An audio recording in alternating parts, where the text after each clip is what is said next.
Hello. I don't know if you can hear me. Wait. Hello. Hello, everybody. Hello. Okay. I think we're all okay. I think you can hear me. If I could get hello, Jocelyn with the avatar that I really do love. I really do. And Vanita with the avatar that I love in a totally different way.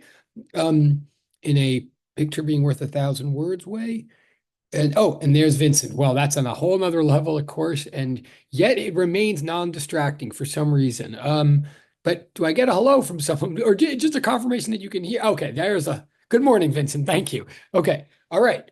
Well, we're at that time of the year where, good morning. Thank you. Okay, thank you. Um, and good morning, Melanie. Thank you. I know you've been in communication with your lab instructor, I believe. If I get all that, let me know if there's any issues with that. Good morning, Jocelyn. Did I say, yeah, wait, yeah.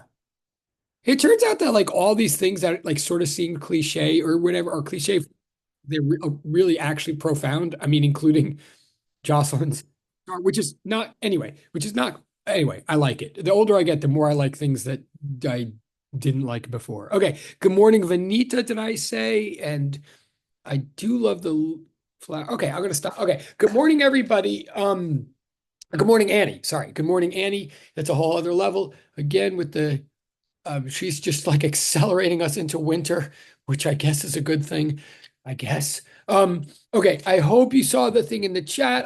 Thank you for bearing with me. I will admit things are getting a little, well, we're at the time of year I could see things are challenging on your side because fewer and few people are coming on time or coming at all. That's what happens at this time of year. Everybody's overwhelmed. I'm overwhelmed too. Let's just all be mutually sympathetic and understanding about that. You will get your exams. They will not be forgotten. They will not be thrown out, and you will and I know you need feedback on them in order to do a final. Just bear with me. I'm never great about it anyway, but it is a little more challenging this year. Wait, oh, huh. Okay, hold on a second. Huh. Okay,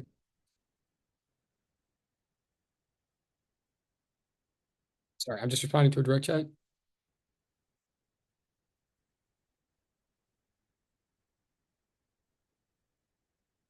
And I know someone's in the waiting room. Sorry.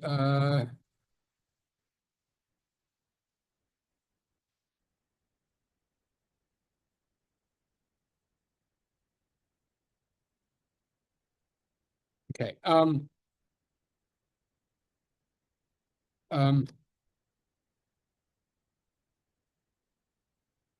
okay, and someone's in the waiting room. Yes. Okay. Who was that? That was got it. Got it. Okay. Um, So we're going to get rolling back to material. Again, yes, we're all it's and again, like I've mentioned, it's all like catch up time now for you guys and for me. Like there shouldn't be any new assignments. It's about your lab responsibilities. It's about catching up and plugging any holes that are still on your side owing to me. It's about me getting stuff back to you, et cetera, et cetera. So that means specifically what we're about to get to right now, we're going to get back to right now is your lab 5. So the slowdown lab. I mean, I want to continue trying to explain things that are hopefully helpful to you. Now, I'm even going, as you sort of see on the board, I have no problem. Wait, I'm going to pause for a second. I apologize. Could someone put in the chat? I believe you told me this, but remind me, your formal report for lab 5 is due when?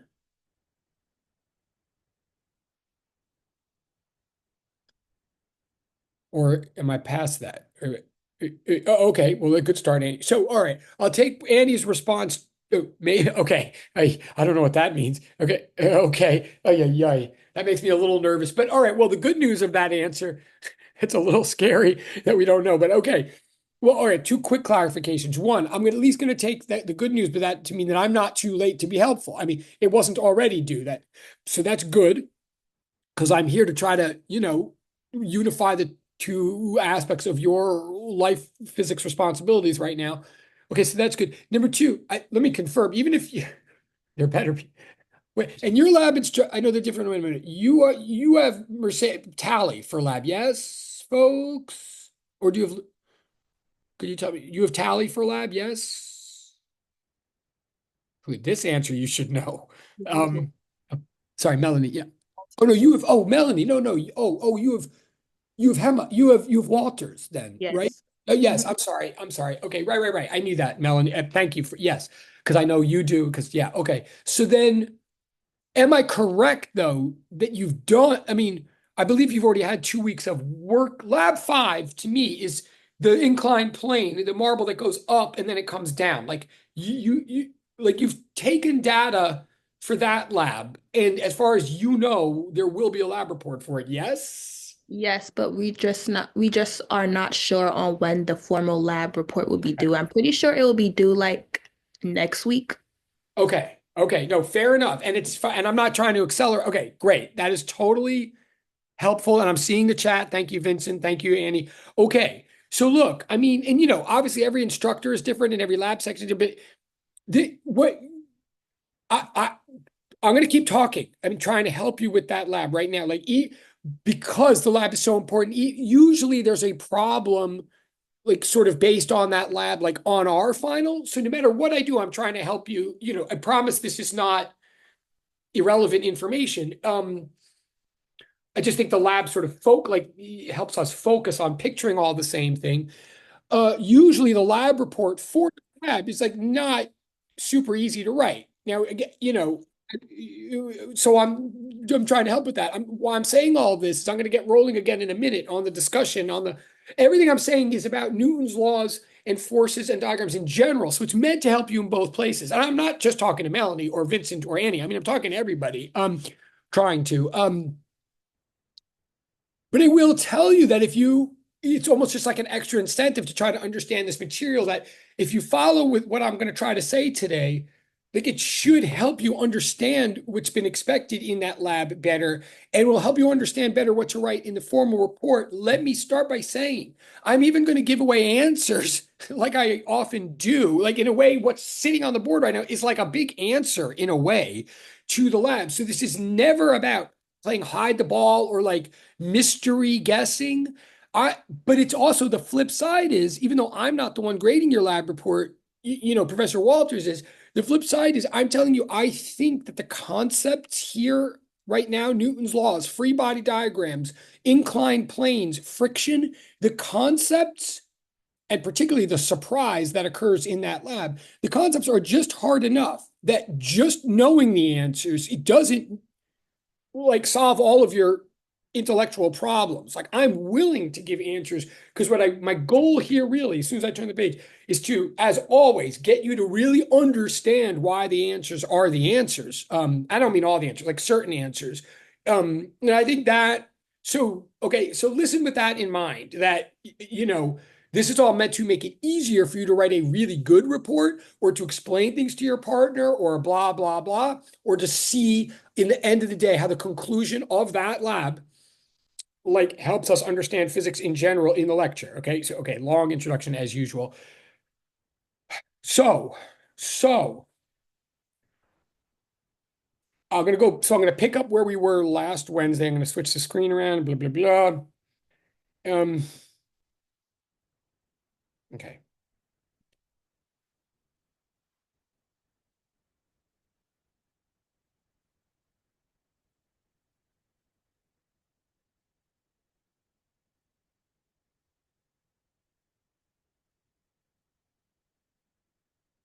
Ay, ay, ay, ay, ay.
Okay.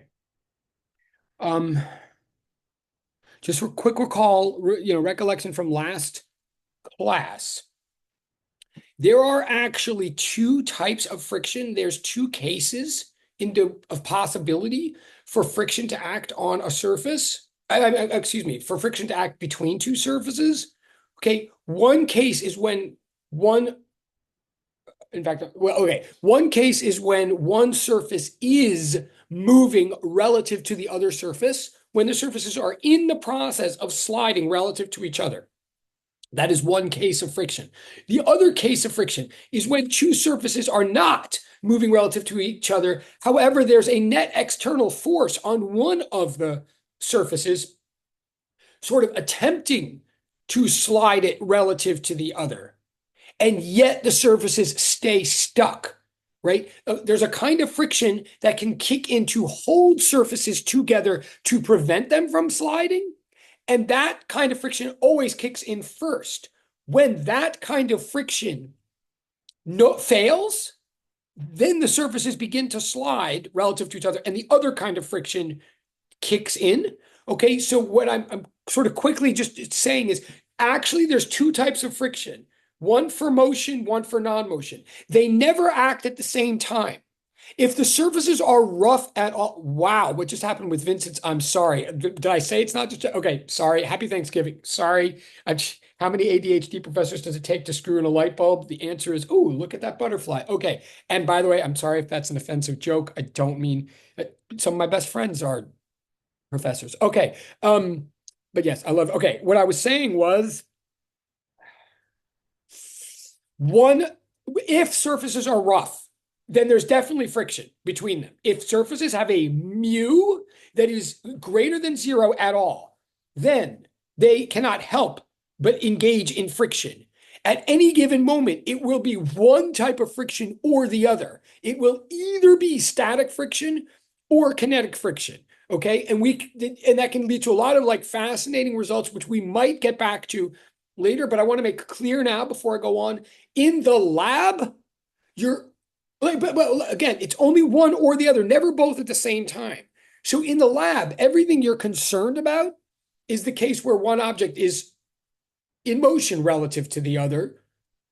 Although honestly, in a slightly complicated way, because it's rolling. Just to be honest, like actually the fact that the ball is rolling makes for some subtleties on its own. But anyway, one object is moving relative to the other. Therefore, one kind of friction is happening, one kind of mu, one kind of coefficient is operating. So the other kind of friction we're never concerned with in the lab.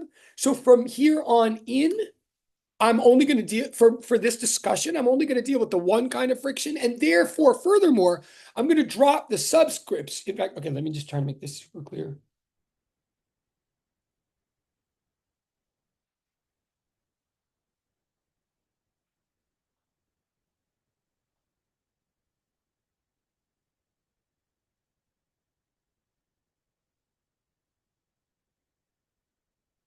Okay. So like there's two different types. Any surface that's rough at all, honestly, has two types of roughness going on. One for the static case, one for the kinetic case. But once we're in one case, we're just dealing with that one kind of coefficient. And that's what I'm about to do. Therefore, I'm going to drop the subscripts from now on for this discussion. Okay.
I think there might be something in the chat. I'll see in 1 second.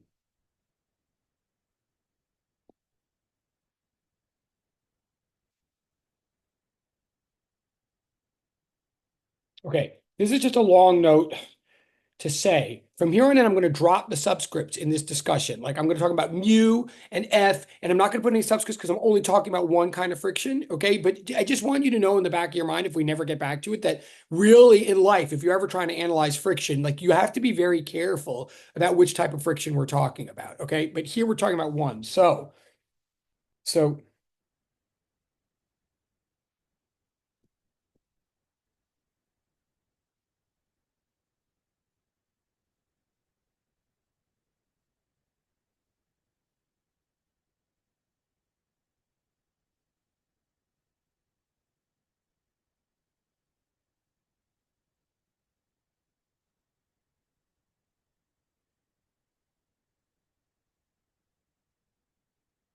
so we're talking, so I'm saying from here on, physics is fun. I'm saying friction is mu times the normal in this context. Okay. And that's just like true. That's the force function that describes friction. Okay. So that's how friction. Oh, and again, to summarize what that means, if you weren't here last Wednesday, and by the way, again, also, guys, now that it is that time of the year where I understand everybody's overwhelmed, including me. So, I'm not a formal attendance taker as such, especially not on days like that we don't have an exam or something like that. So, like, you're all adults and all that, but please, please, please, the one advantage we have of this format of class is if you can't come to class or you're distracted during class, like watch the videos, please. I mean, that right? Okay, just remind like they're there for a reason. But okay, and like your response anyway, and I can expect that you can get the material that way anyway. So, so, so in the lab, so what this friction means, again, in English, friction, the sliding resistance between two surfaces comes from two factors.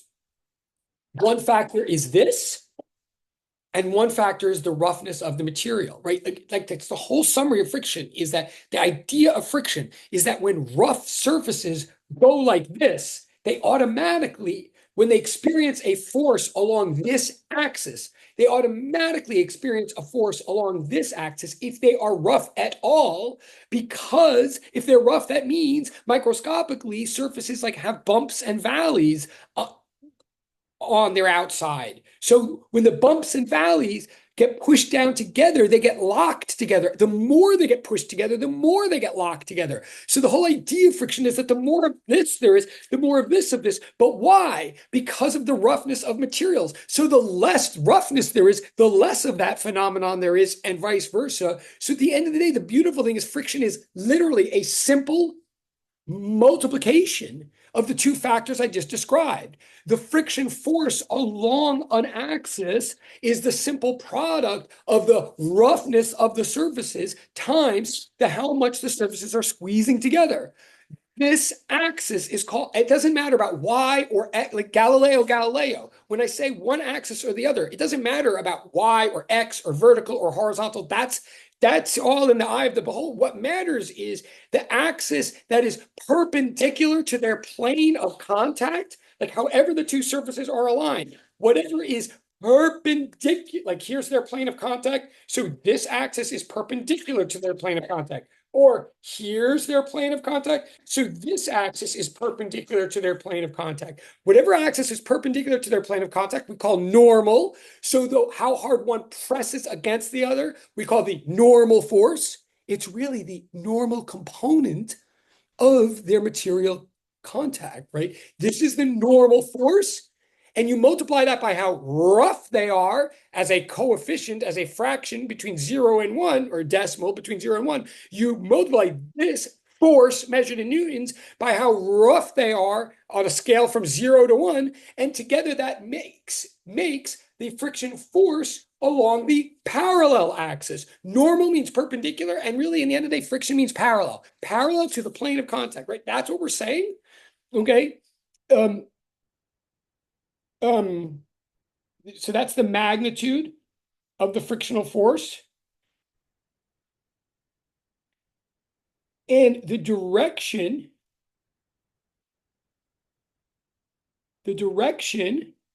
of friction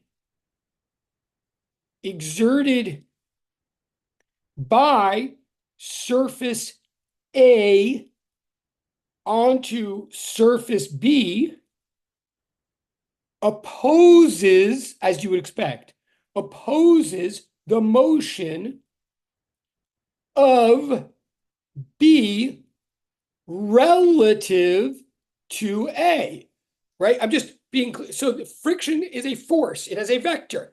Sorry, friction is a force. It is a vector. It is measured in newtons and it has magnitude and direction. The magnitude is measured in newtons. The direction of the friction, that top surface, excuse me, the direction of the friction that bottom surface exerts on top surface necessarily opposes the motion of top surface relative to bottom surface, and vice versa, because Newton's third law is always true, right? I mean, just as you would think, but it is relative. It's not, friction doesn't just like point west just because something in the world thinks it's going east. Friction from the tray, or the, in your case, the inclined plane, opposes the motion of the marble relative to the inclined plane, right? Like just as you would expect, but it is everything else. I force the relationship between two objects. Okay, so that's how friction works. Now, in your lab, so we're going to have to throw that into the situation in your lab. But in your, so what is your lab?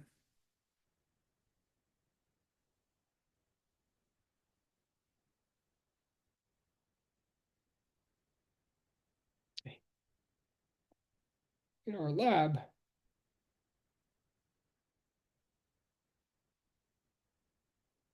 friction from an inclined plane, an angled slide, an inclined plane or an angled track, whatever you want to call it.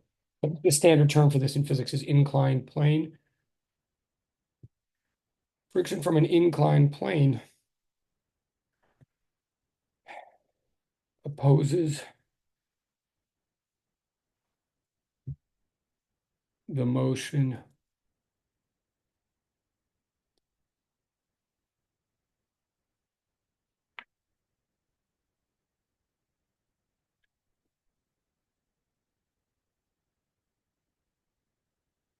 right? So what I have to deal with starting now, right? So hopefully in the lab, the point is that you've got this marble that's going along a slide, and the slide is rough. It has friction. It has some kind of mu, some coefficient of roughness that we don't know actually when we begin the lab. And in fact, I think one of the goals of the lab is to find it out. Um, uh, um, so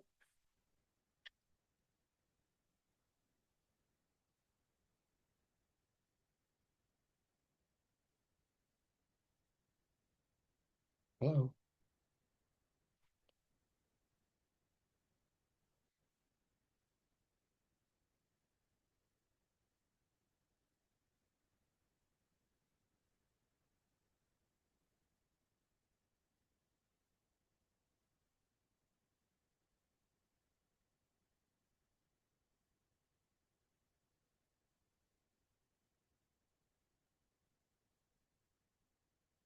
So in your lab, you launch the marble with a certain initial velocity, and the marble goes up the track, right?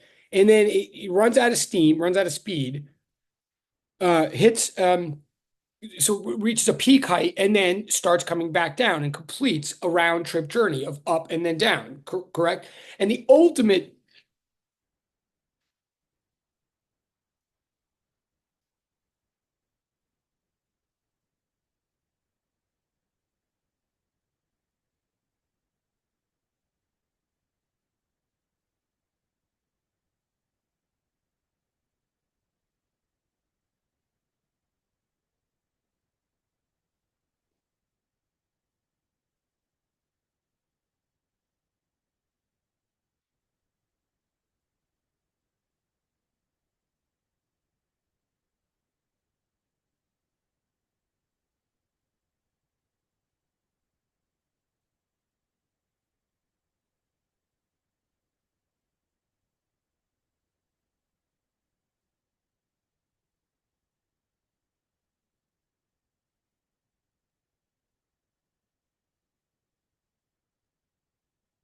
right? So this marble goes up and then it comes down. And the ultimate question is, how do the times for the up trip and the down trip compare? This is all, so, all right, I'll do quick, like DFP, right? So, and again, I'm assuming that this is clear to all, that this part is clear to all of you, but definitely stop me if it's not, or if it's different from what you thought. But I think, and I don't know how your track was facing you in your lab group, but basically, I think it's something like this.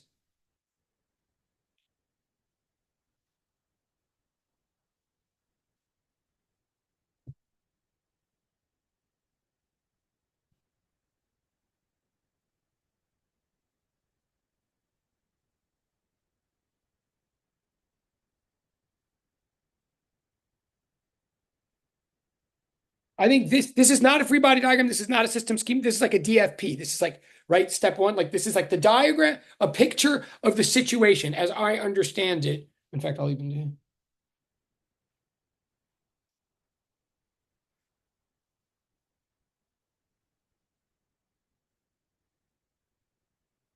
Um,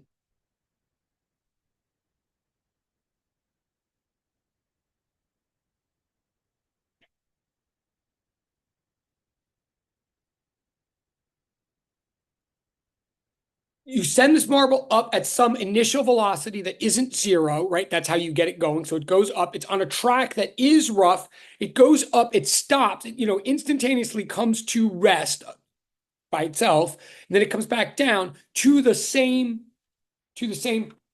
place that it started, or at least you stop measuring once it gets back to the same place that it started. And the whole ultimate thing is, how does the time for the up trip compare to the time for the down trip? I believe this is a lab. In fact, and hopefully if you did it right, hopefully you made some predictions before you did anything of how the two times would compare. Would they be the same? Would the up time be greater? Would the downtime be greater? Right? And then you did all the lab and you did a bunch of trials to find out. And the ultimate issue is like, whatever you found out about the two times, however it did or did not jive with your predictions, your job is to analyze why the two times end up having the relationship that they do. I'm going to pause for a second. Can I get some confirmation?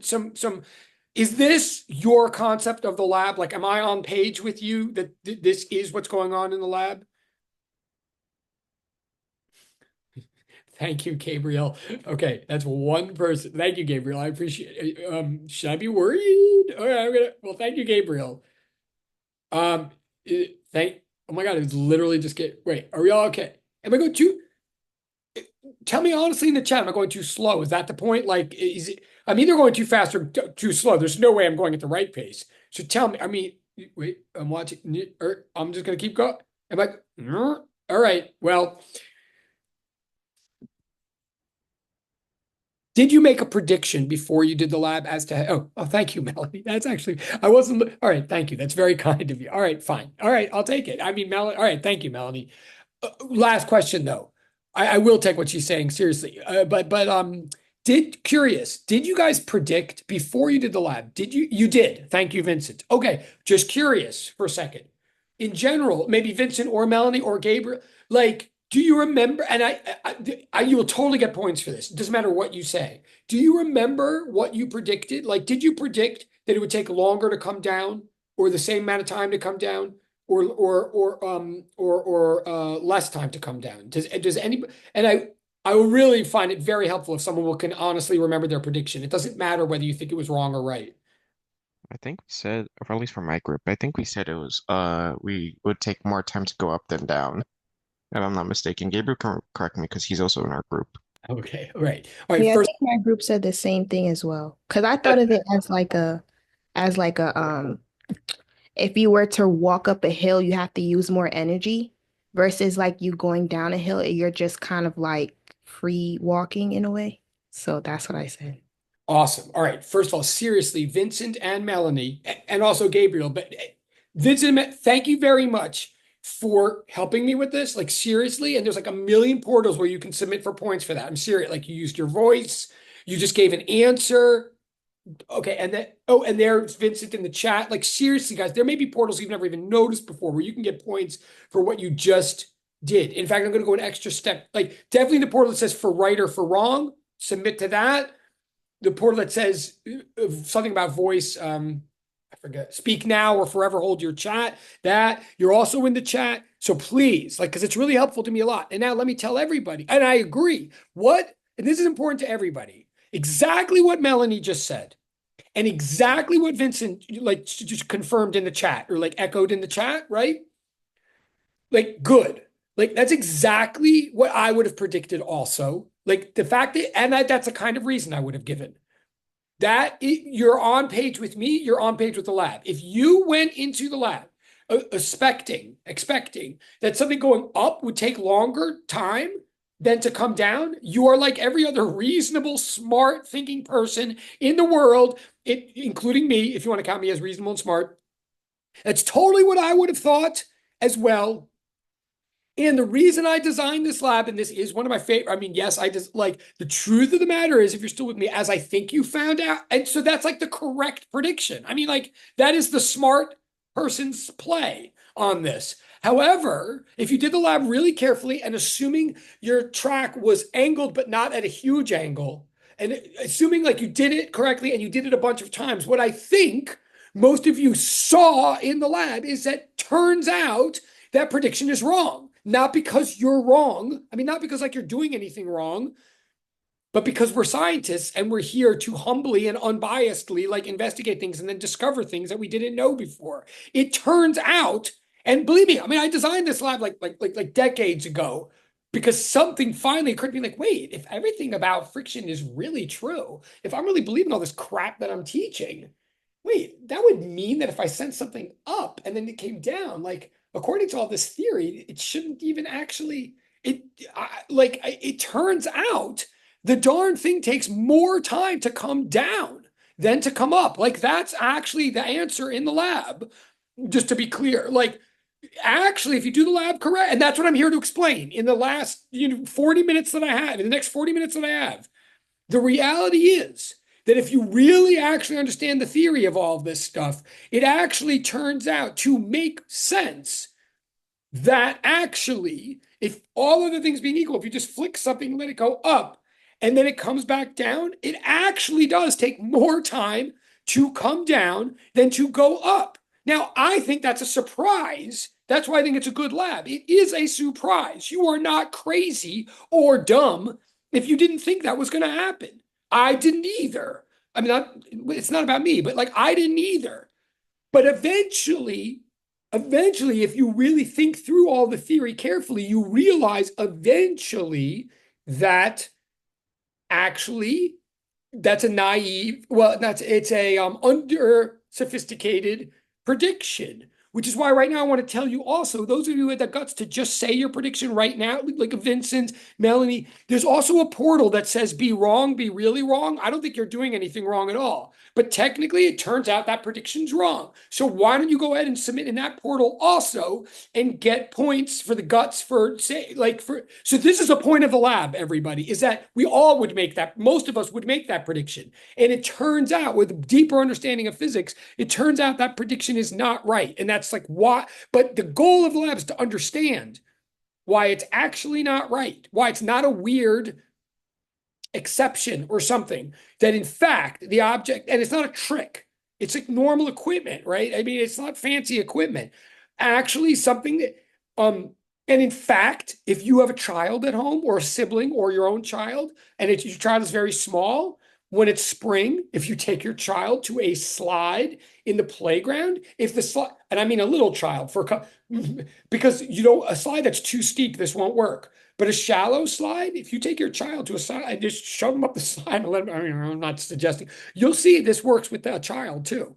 I mean, my sons still don't forgive me for it. Anyway, it's a real thing. So why? So the goal of this next discussion is to break down all the diagrams and the equations to see why it actually makes sense, despite Melanie and Benson's very convincing explanation. It actually makes sense that if you flick something that goes up, then when it comes back down, it'll take longer to come back down than it did to go up. Your goal is to understand here and explain in your lab why that actually makes sense. And I'm going to start doing that right now. And I'm going to tell you right now, though, also, common misconception for those of you who are still listening with me. It has nothing to do with the initial velocity. It's not because you give the thing an initial velocity. You'll see that as I'm discussing. That is not the answer, even though that's commonly what people write in their lab reports. Just like pro tip, it is not because of the initial velocity. So here we go. Okay.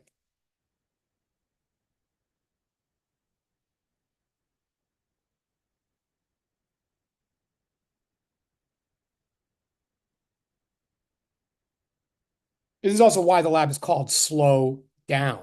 Get it slowed because it's actually slower on its way down than it is on its way up, but not by accident. So, okay. So despite typical predictions, the object will come back down slower than it went up. So the question is why, right? That's our goal. So in order to answer what, but thank you again and for the participation. So what are we going to do? We're going to analyze this like a physics problem, a physics force problem. Okay, first, very quickly, let's do the procedures.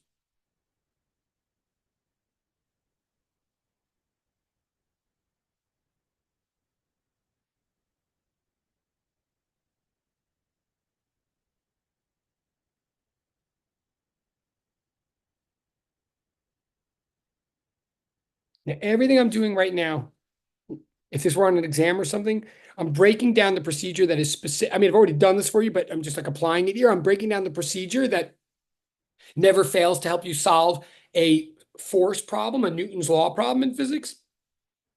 But just to put in context, like if this were on an exam or something, you still do step one, you still do step two, you do step three, like if this, right? But then once you're getting into the solving of the problem, step four can expand into all these sub steps so I'll call them A, B, and C, if that makes it, okay?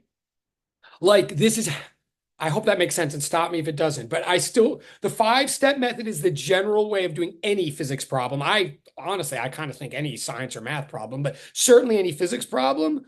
But now this is like a sub set of steps that specifically apply to Newton's law problems. So all of what I'm saying now is like an expansion or a zooming in of step 4 of our general problem solving procedure.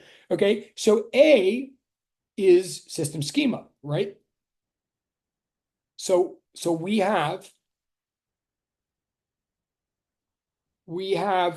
our object is the marble, the mass of the marble. So I'm drawing a dotted circle around it, right? Again, stop me if I and then I'm planet Earth, all of Earth, entire Earth, center of Earth is pulling on that marble like it is always. So somewhere that's in the diagram.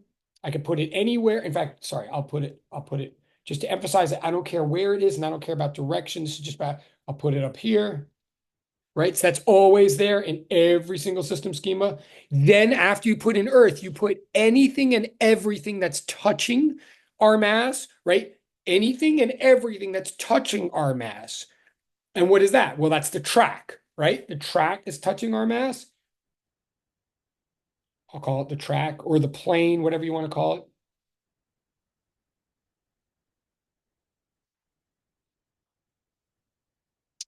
Sorry.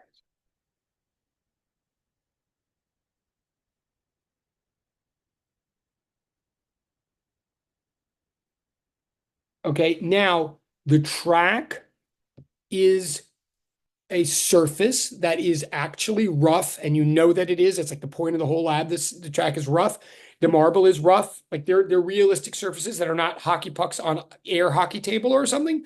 So this is that rule where, okay, if you've got a surface that's rough hitting another surface that's rough, if they're touching like this, then they are automatically also touching like that. So I put 2 lines, right? So that's it. And then there it goes. Okay.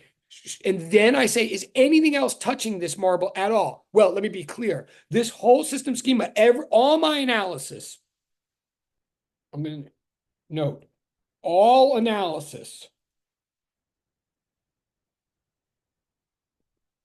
applies to any or every arbitrary moment during experiment. I have to say that's important that I'm saying that. Like every system schema, every pure free body diagram, every component free body diagram, every F net equals MA equation that you ever is always about some arbitrary point in space and time, like an arbitrary point of space and time during your experiment. Point of space and time during your experiment. Arbitrary. Arbitrary means picked at random, means no special properties, right? Like could be sort of toward the beginning, toward the end, in the middle, an arbitrary representative moment. Why am I screaming about this? Because I'm a screamer. Why am I making a big deal about this? Because the moment that we are not talking about is the moment, is that very brief and very special pre-experimental moment when someone's finger is touching that marble and giving it an initial velocity. That is not part of the experiment. Let me be very clear. I mean, you have to do it in order for the experiment to happen, just like you have to show up to class in order for the experiment to happen, but that's not part of the experiment. You flick the marble, you apply force to the marble for like a brief moment, then you take your finger away. So now the marble comes out of your finger with an initial velocity. So there's an initial velocity that's a number that somewhere is going to work into your analysis. But the stopwatch begins the moment the marble is already in motion. Very important, everybody. And you should, just because it's important doesn't mean it's obvious. In fact, it's like totally not obvious, probably. Feel free to stop me in the chat, but I'm saying the fact that you flick that marble provides an initial velocity, like an initial condition for this experiment. It is gone, your finger's gone from the minute the experiment begins. The experiment begins with something that's already in upward motion. So from here on in, there ain't no finger.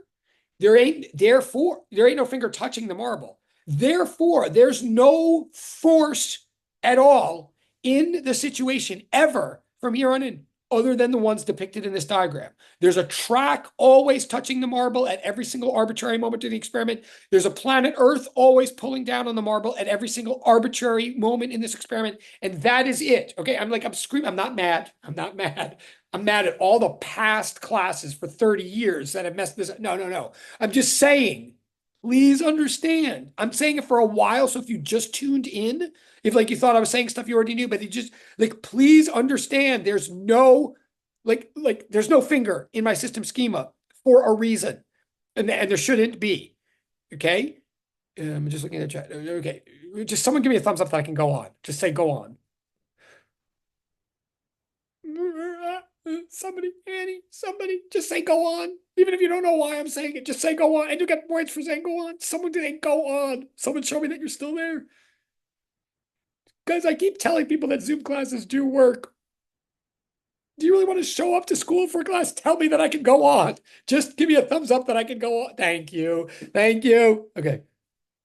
Ooh, and someone actually, whoa. First of all, whoever that thumbs up is, I actually can't tell. I should be able to tell. Why can't I tell? Oh, Jocelyn. Was that Jocelyn? Whoever the thumbs up was, thank you. And you can submit to the portal that says, please move forward. There's a portal. You just got points. But then, no, it's all right, Andy. And I'm just giving you all a hard time. I'm just an insecure guy in an insecure situation. But then I like what Vincent just did. There should definitely be a portal for that. Vincent actually like explicated that he understands what I'm saying. Yeah. Right. There's no finger because it doesn't touch it for more than a second. And in that second that it does touch it is like before you ever started your stopwatch. So yes. And again, so thank you, Vincent. And everybody, I am going to go on now. But again, because these are one of those things that sneak up on you while you're writing your lab report. Like all of a sudden, when you start making sentences on your own, it's like, wait, what? So I'm not saying the finger has no impact. I'm not saying that flick of the marble has no impact on the experiment. Like if I were saying that, you'd have another reason not to believe physics. I'm not saying the finger isn't relevant. What I'm saying is its relevance is that it's an initial velocity. Okay, to everybody, it's V naught. But it ain't a force. It ain't an accelerate. But yes, what Vincent is saying. All right, so I'm going to move on. So that's my system schema. That is the sum total of my system schema. And there's two lines between the track and the ball because there's actually a normal force and a friction force interacting between the track and the ball. And this is one of those cases where really both matter. So every one of those lines in my system schema is now going to become an arrow in my pure free body diagram, which we now commence. And all of this should be in your lab. Well, whatever. I'm just going to keep. Okay. Whoop, hello. Whoop, oh my God. Oh my God. Oh my God. Omicron. Omicron. What is. Okay. So step B, like we always for it. And why did that become a weird? Okay. Is this a different plan? What's going on?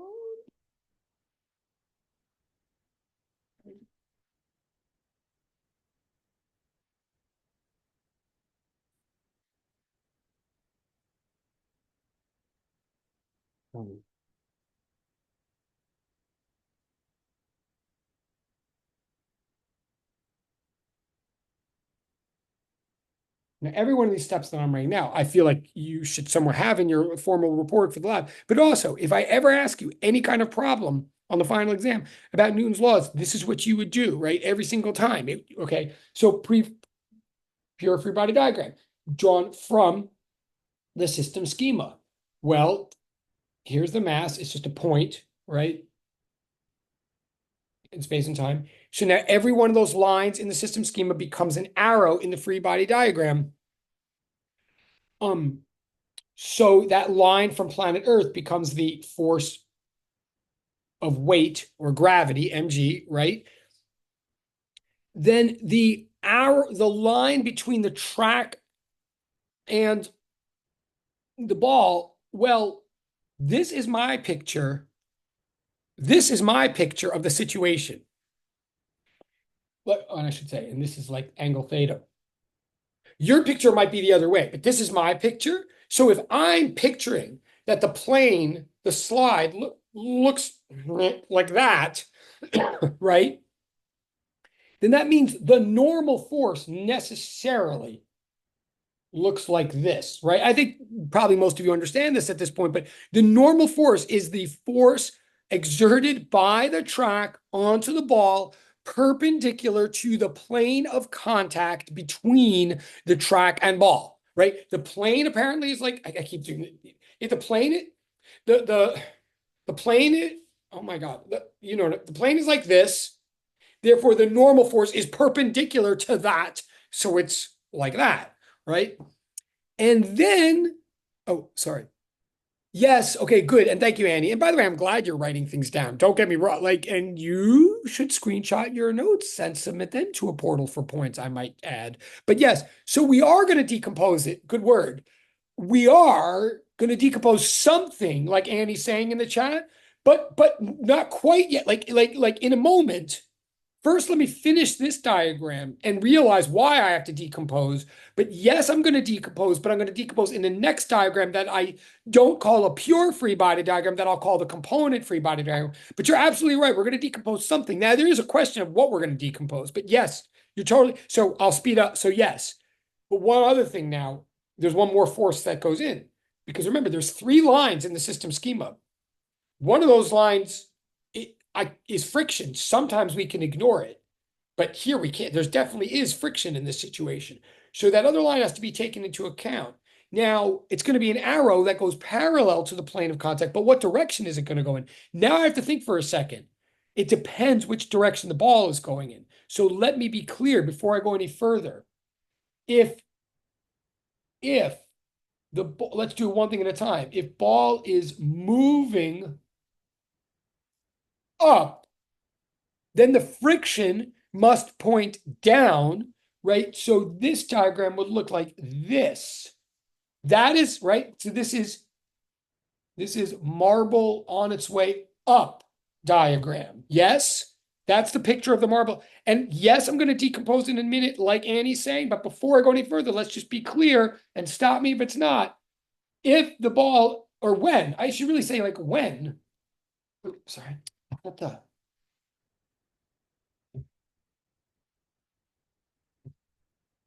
When ball is moving up, then that's the picture. But when the ball is moving down,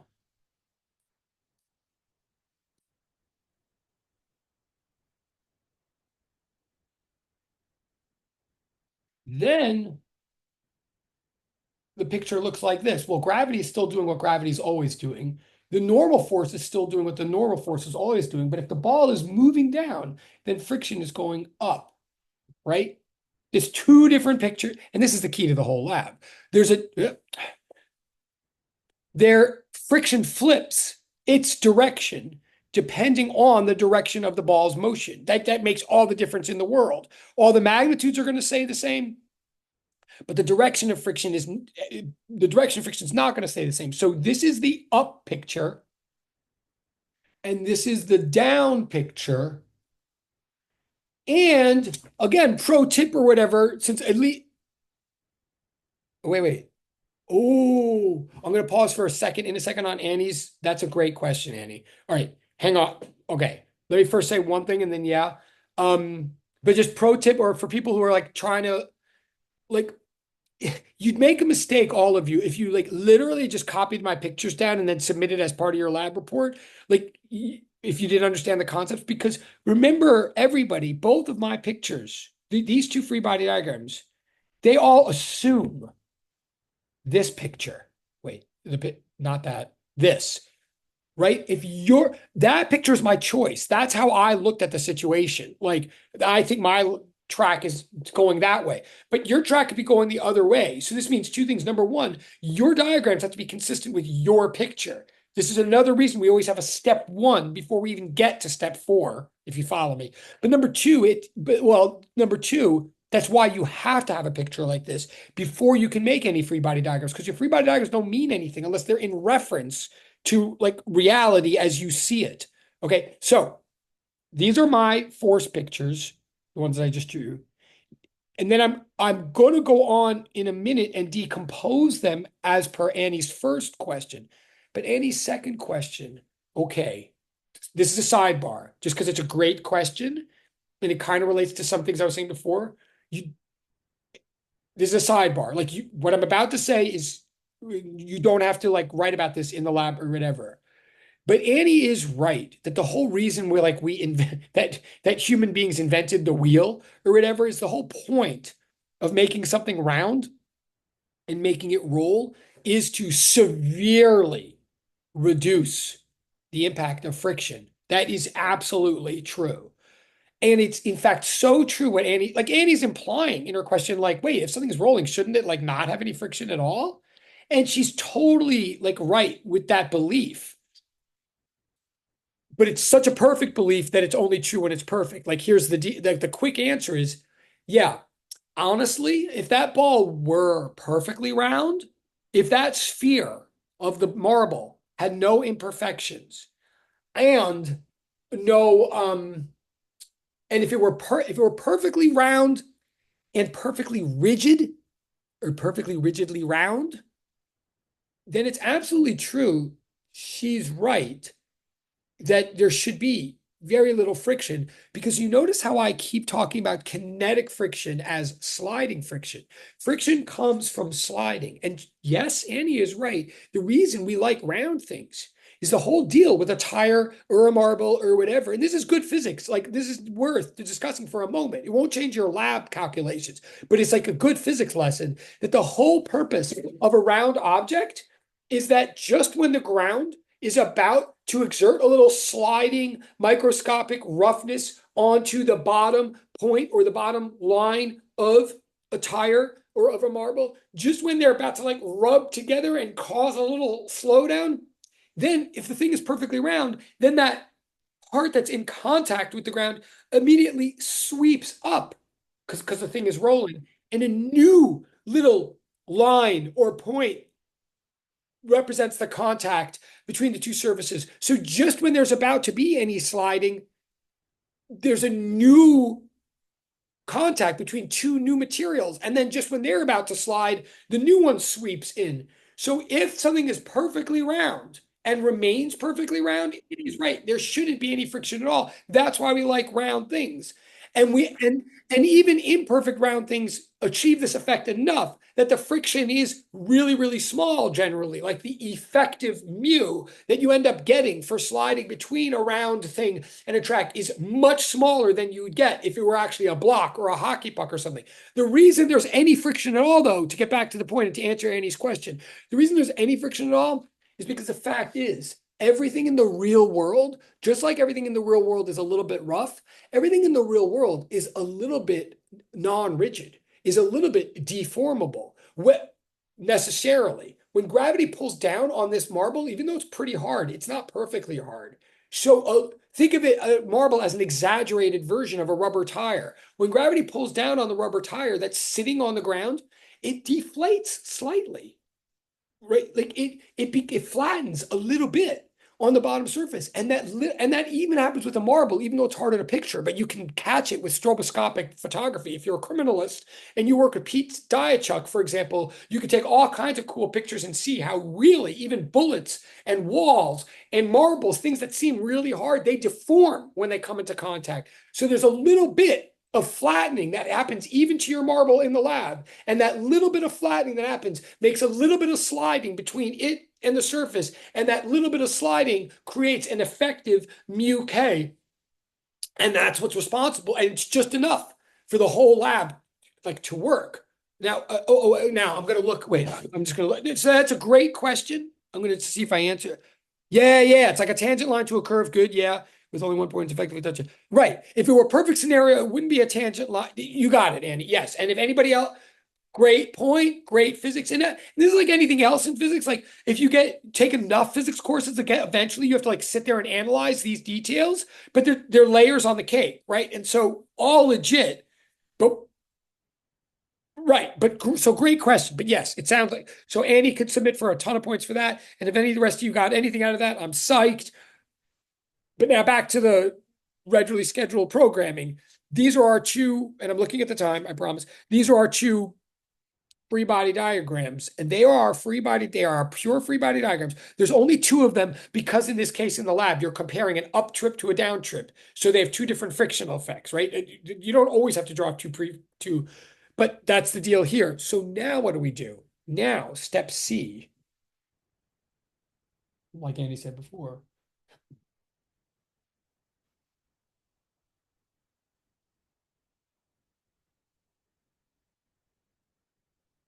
we have to now draw component free body diagrams. We must, because, and this goes back to the class of last week. Why does that keep, I know, we must, because if we look at these pictures, not all of the, if we look at the latency, if we look at the picture that will eventually pop on your screen, that one, some of the arrows are neither perpendicular nor parallel to others. They don't all fit on one coordinate system. So we got to pick a coordinate system, and any vectors that are not lined up with the X and Y axes of our coordinate system have to be broken up, or as Annie, what was it, decomposed into components, like she said. That's what we have to do. So we have to choose a coordinate system.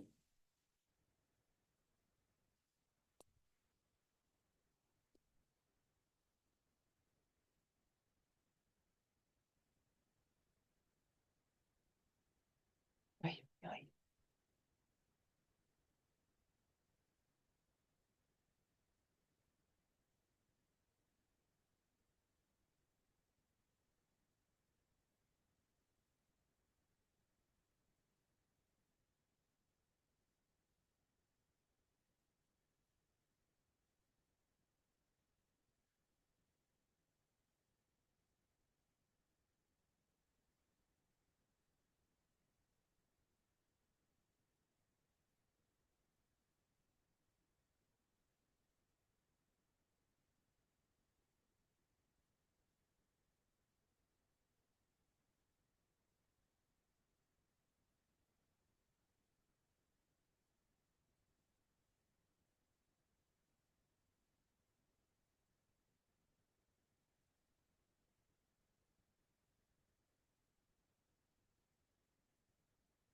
Okay. First of all, now this is where this is good.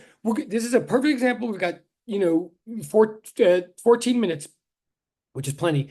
This is a perfect example of all the rules and the concepts that I was saying last Wednesday. But if you follow the rules and the concepts that I said last Wednesday, they will yield a different outcome today. And it's like there's going to be a different situation in different diagrams by following the same rules. The rule is we have to break things up into an X and Y axis. We've got to choose an X axis. We always want strategically to choose a positive X axis that is aligned with the expected direction of acceleration. Like wherever this thing is going to accelerate, we want to call that positive, and we want to line our x-axis up with it. Now, first, I expect this marble to accelerate, first of all, along the plane, which is on a tilt, right? I don't expect this. I know gravity's pulling straight down, as it always is, but I don't expect this marble to accelerate straight down. I expect it to accelerate along a diagonal, right? Second of all, I expect it to accelerate down the diagonal. I don't care whether the thing is moving up or down. Just like if I throw something up, it accelerates down. That's why it goes slower and slower and slower while it's coming. And then it starts coming back down faster and faster, no matter what, right? Things accelerate down. So I will call this direction down the plane the positive x-axis, which is different from what I did in the example on Wednesday. I mean, it's the same rule, but it's a different outcome. So I think my x-axis looks like this. Sorry. And I'm saying this, I don't care for both cases. I mean, I do care, but for both cases, whether the thing is moving up or moving down, this is my coordinate system. Okay? Therefore, any vector that is from my diagrams that is not lined up with one of those axes is going to get broken up, or as Andy says, decomposed into two components.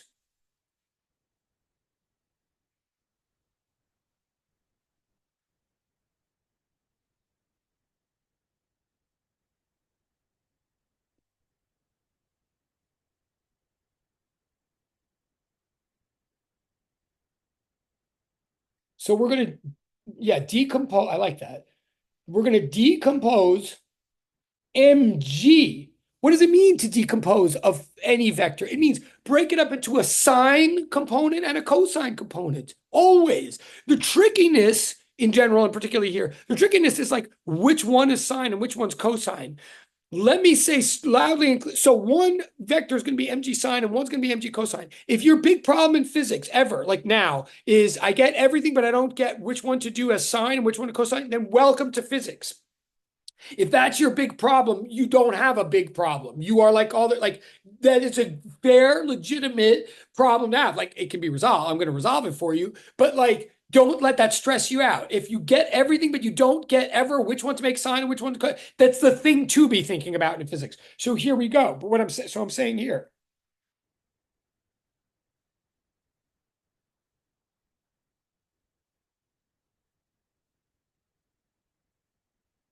we're going to zoom, like we always do, we're going to zoom in on a vector. Now, again, what you should be noticing with 11 minutes to go, like I'm zooming in on a vector that if you're not paying attention to all these nuances, it seems like I'm zooming in on a funny vector. Like I don't even know what like you might have thought that I should zoom in on the normal force because it looks like it's like a hypotenuse of some, it looks like it's on some diagonal, but our whole coordinate system is now a diagonal. So we're going to zoom in on a vector that like last Wednesday didn't look like it needed any help from us, but now it does. Like I'm zooming in on the vector mg.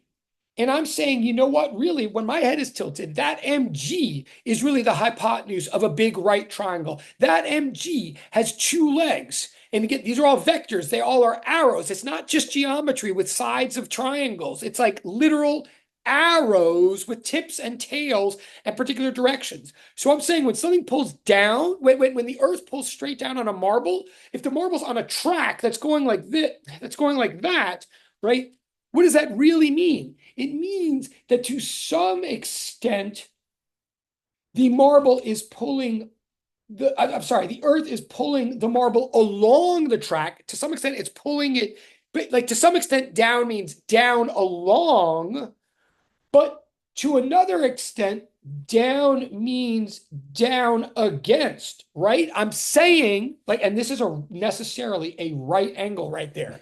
I'm saying that our whole right triangle is tilted. Our hypotenuse doesn't look like which should be a hypotenuse, but it is. The two legs are perpendicular to each other. Those two legs represent two physical jobs. One is gravity helping the marble along the path, and the other is keeping the marble on the path. I'm really saying, just like if you were ever used to the idea from the last exam that southwest really means south plus west, well, down in the case of an inclined plane really means down along plus down against.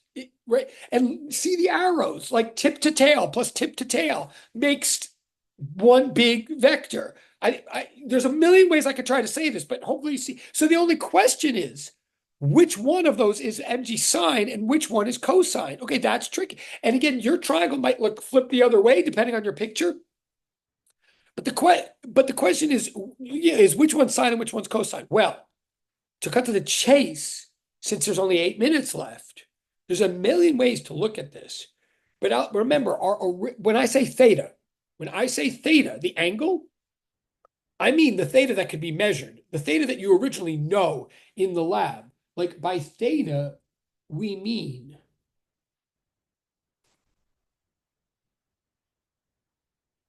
this, right? That's not very clear, but that's the theta that you could literally measure with a ruler or a protractor. That's what's given before you even put a marble anywhere. That's the given information in the lab. Is that theta? So the question is, where is that theta in my vector triangle? Like, because my vector is now turned on its head. So one of these two angles, either the top one or the bottom one, is that angle there. One of them is that angle there. Which one? Well, I say it's this one. And there's a million ways I could show, like you could do, there's a million ways you could see this. But first of all, you got to see what I'm saying. I'm saying the theta that you know that's given in the lab is somewhere in this vector triangle. As long as I know where it is, then the rest is SOHCAHTOA. I think it's the one at the bottom. I'll give you a couple of quick reasons. One is it's not the one, and again, you could draw all this out and do like alternate interior angles, and when two alternate interior angles are cut by a transversal, the alternate interior angles are congruent. Like you could do a bunch of geometry, but a couple of quick ways to see this, and I could get back to this on Wednesday if you want to ask questions or whatever, but a couple of quick ways to see this is, look, it's not the top angle, because the top angle, because this is this, right? But in the original, like they're the same direction down the plane. But in the original picture, it's theta means that being measured from the horizontal. So it can't be the same as that line being measured from the vertical. It must be the complement of that. The other one, that's one way to see it. Another way you could see it any way you want. And I could say that again later if you want, but it can't be the top one, so it has to be the bottom one. Another way to see it is, well, actually, I'm going to leave it at that for the moment because we are running out of time. But I say this angle down here at the bottom is the angle. Therefore, what? SOHCAHTOA. Therefore, the opposite of this angle takes a sine. The adjacent takes a cosine. Like, don't think of sine and cosine as vertical and horizontal. That's an old-fashioned way. Like, that's not right. Sine, and it sometimes seems right, but it's not. It's not universally right. Sine means opposite over hypotenuse, always. Cosine means adjacent over hypotenuse, always. So if this is the angle down here, the opposite side of it takes a sine. So this is sine and this is cosine, okay, for this situation. I'm going to write,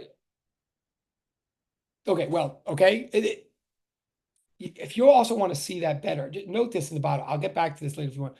No, always note something that's really handy in physics and everything. Note that the sine of 0 is always 0.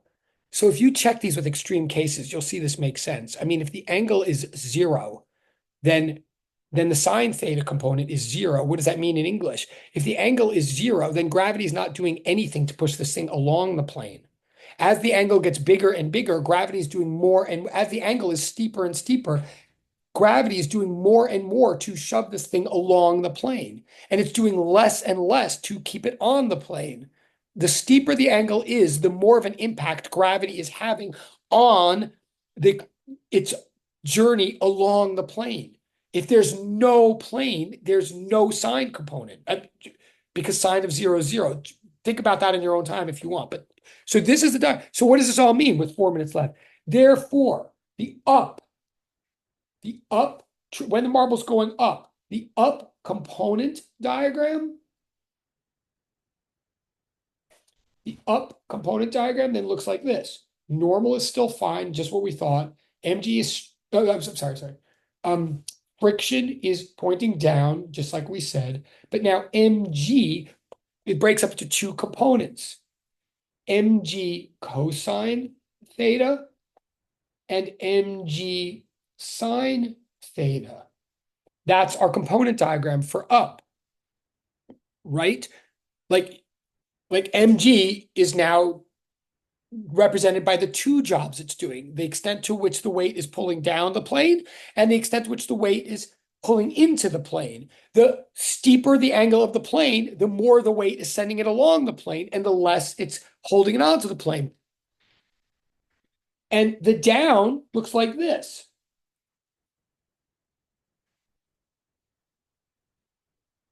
Normal is still the same.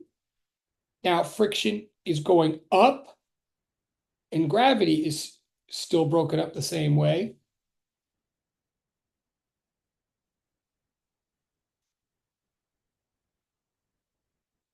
So what does all this mean with 3 minutes left? So what does that have to do with anything? Well, now that we've done a system schema, a pure free body diagram, a component free body diagram, now we're ready to do F net equals MA in each axis. I always start with the axis that I care about less. Well, I ultimately care about the axis along the plane. So we now do, really quickly, we do F net equals MA, but along one axis at a time.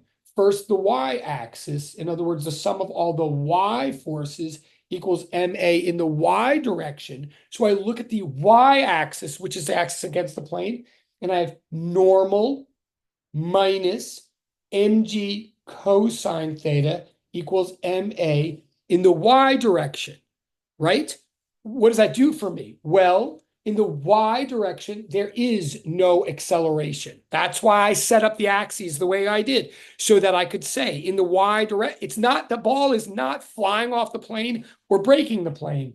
So that's a 0. So therefore, from the y-axis, I see that what the normal force of the track is doing is supporting the cosine component of the weight.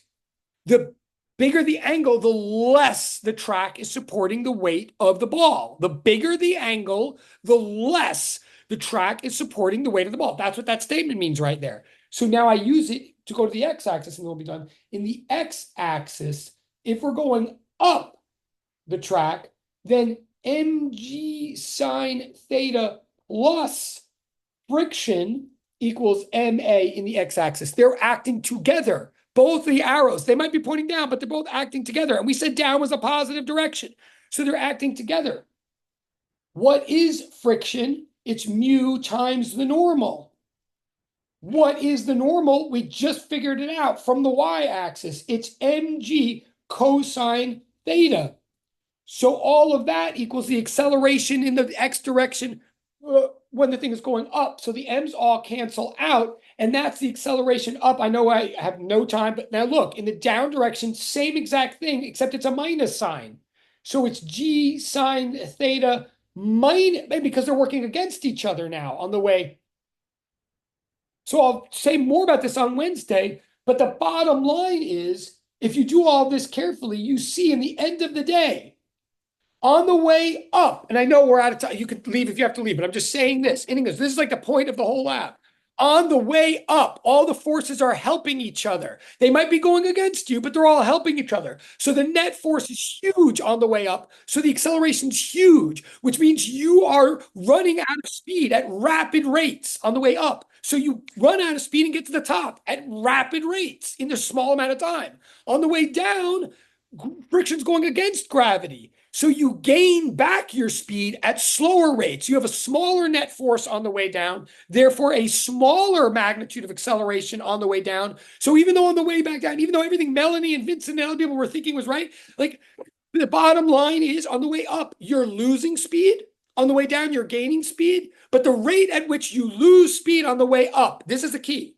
The rate at which you lose speed on the way up is far greater than the rate at which you gain back speed on the way back down. So your average speed on the way up is much, much faster than your average speed on the way down. Obviously, think all through on your own, but the bottom line is it all comes just to the difference in those two, the adding sign versus the subtracting sign. Everything else is the same. But because friction flips, it's originally helping gravity and then it's working against gravity. And that's why the lab concludes the way it does. Okay, you've been very patient. If there's any questions, I'll hang out for a second. The other class is coming in, but God's quark speed.